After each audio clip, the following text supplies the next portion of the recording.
Kabar retaknya rumah tangga Riri Fairuz dengan Ayus Sabian kembali menggulirkan babak-babak baru. Sidang kasus perceraian Riri dan Ayus kembali digelar di Pengadilan Agama Jakarta Utara hari Rabu 3 Maret 2021. Riri Fairuz sebagai penggugat suaminya tiba di pengadilan dengan mengenakan busana serba hitam dan masker berwarna putih. Di sidang kali kedua ini, Riri terlihat jauh lebih tenang dan tegar saat berjalan memasuki ruang sidang sembari mengucapkan doa.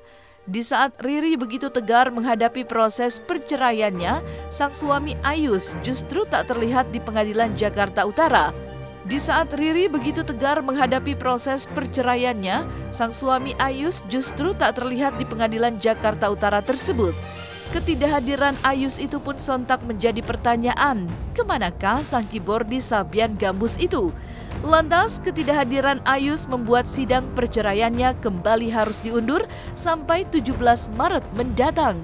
Riri sehat, Mbak Riri? Alhamdulillah sehat. Saya masuk dulu ya. Masuk dulu ya. Maaf ya Mbak, Mas. Maaf ya.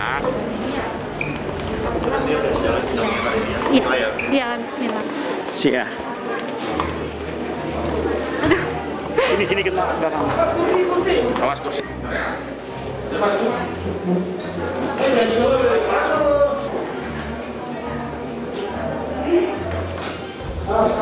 Buat teman-teman semua yang udah mensupport saya, yang udah mendoakan saya, ya saya minta doanya yang terbaik. Udah, tapi beliau berhalangan.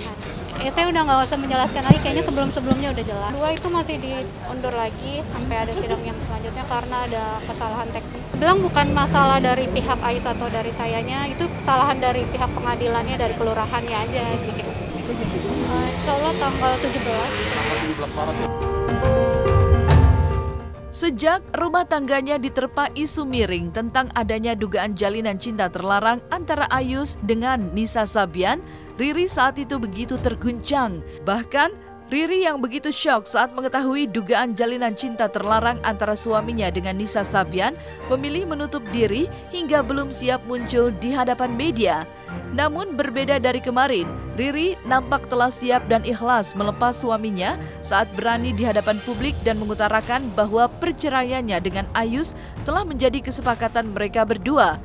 Bahkan, Riri mengaku menerima permintaan maaf Ayus yang telah ia utarakan di sosial media beberapa waktu lalu. Sidang hadiran Bang Ayus sendiri kenapa alasannya? Saya tidak tahu. Merasa disepelekan nggak sih kalau bisa? Enggak sih. Karena udah 2 kali sidang dia lagi-lagi tidak Karena hadir. perpisahan ini memang keputusan kita berdua gitu. Jadi dari pihak Ayus juga sudah mengiyakan dan kita bisa secara baik-baik. Kami masih komunikasi dengan baik kok, apalagi dalam mengurus anak.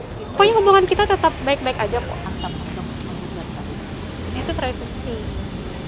Karena kita udah omongin baik-baik berdua. Jadi saya nggak mau mempublis semuanya. Enggak sih, saya tahu suami saya, maksud saya itu udah cukup sih. Karena sebelumnya emang kita baik-baik, itu nggak ada masalah, nggak berantem, nggak apa. Tiga dengan siapa?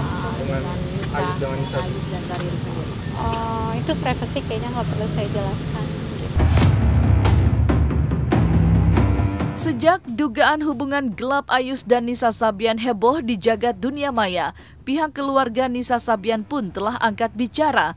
Haji Komar yang merupakan ayah Nisa Sabian sempat menepis tudingan-tudingan miring yang menyerang putri kesayangannya itu.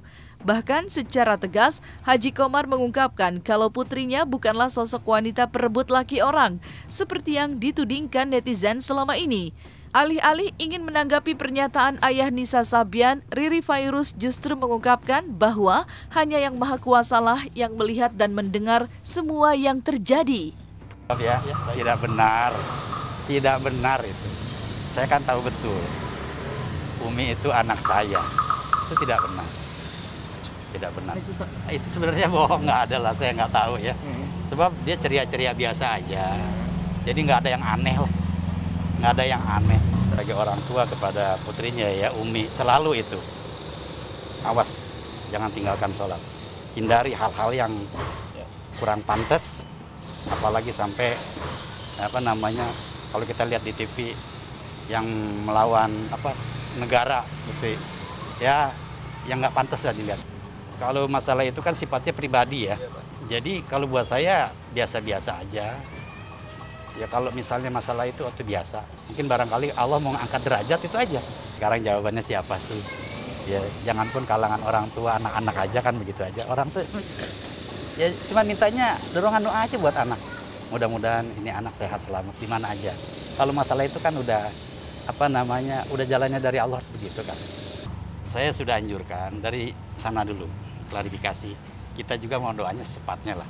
Supaya ini orang tua siapa sih yang nggak mau cepat-cepat ini selesai reda, kemudian berangsur hilang. Kemudian kita kumpul kembali dengan bersuper hati-hati kan begitu. Alhamdulillah sehat. Jadi nggak ada yang mencurigakan lah. Dia enjoy aja. Dia di sini biasa kalau di rumah tuh kayaknya gatel pengennya ngelagu. Yang banyak tek-tek vokal aja. Kalau dia sih senyum-senyum aja. Jadi nggak ada gitu. Sepertinya biasalah kayak gitu. Nah kan begitu aja paling jawabannya. Saya nggak mengambil metik hikmahnya aja. Mudah-mudahan ini Allah akan lebih mengangkat derajat mereka. Anak saya maksudnya ya. Iya mungkin makin ke depan makin gelombangnya makin hebat kan begitu. Kalau dia bisa melawan dengan sabar, tawakal, insya Allah kan. Saya nggak bisa berkomentar apa-apa. Maksudnya ya ada Allah Maha melihat udah. Sampai sekarang pun saya masih. Terakhir kapan kalau boleh tahu?